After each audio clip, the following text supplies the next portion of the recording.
Hi BookTube, here I am with my June wrap up. I only read 8 books in June and the majority of them were part of my Jane Eyre-a-thon, which I've already done a video wrapping that up, so I'll link that down below, so I'm not going to repeat those today.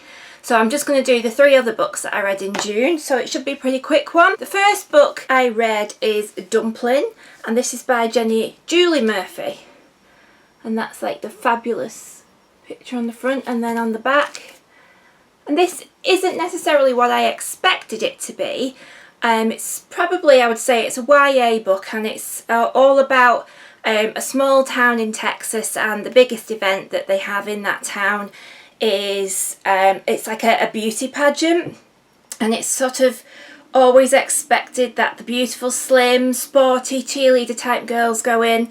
And Dumpling is the main character, and that's the nickname my mum gives her. Her mum is the main organiser of the pageant, as she's been a previous winner, and is quite critical of Dumpling. And so Dumpling sort of kind of rebels, and she decides to enter the pageant along with some of the other girls in school who are probably deemed to be not the perfect girl.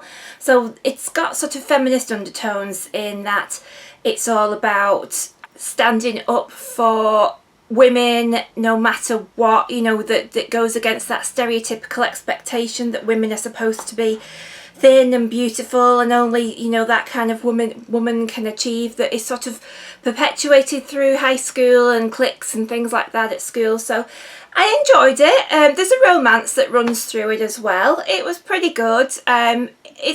I liked it. I didn't love it, but I liked it. It's worth a read. Next one I read was A Man Called Ove by Fredrik Backman.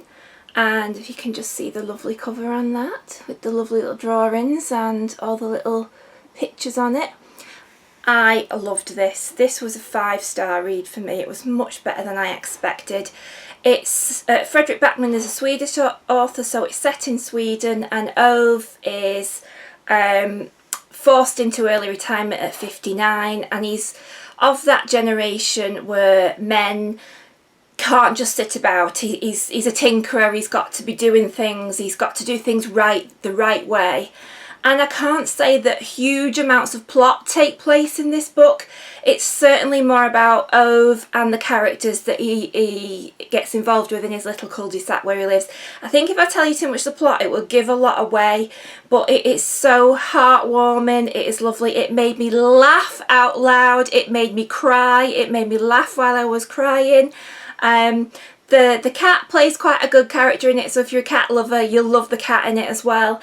And it was just one of those hugs in a book, so I can't wait to read more of Fredrik Backman's. Actually, I loved his writing. It says like he's he was a forklift truck driver in Sweden who wanted to write, and so, well, he certainly can write. And I do like in this edition that I've got, there is like a questionnaire to see how Ove are you. It turned out I wasn't too bad. I wasn't really too much Ove, but then, you know, there's time yet. So yeah, I thoroughly recommend this one. One of my favourite books this year. I loved it. And then the final one I've got to talk about, which is probably the best book I've read this month, and certainly one of the best books I've read this year, and probably most of you have read it because a lot of people have been talking about this on BookTube, and that is The Long Way to a Small Angry Planet by Becky Chambers. This was completely different to what I expected it to be.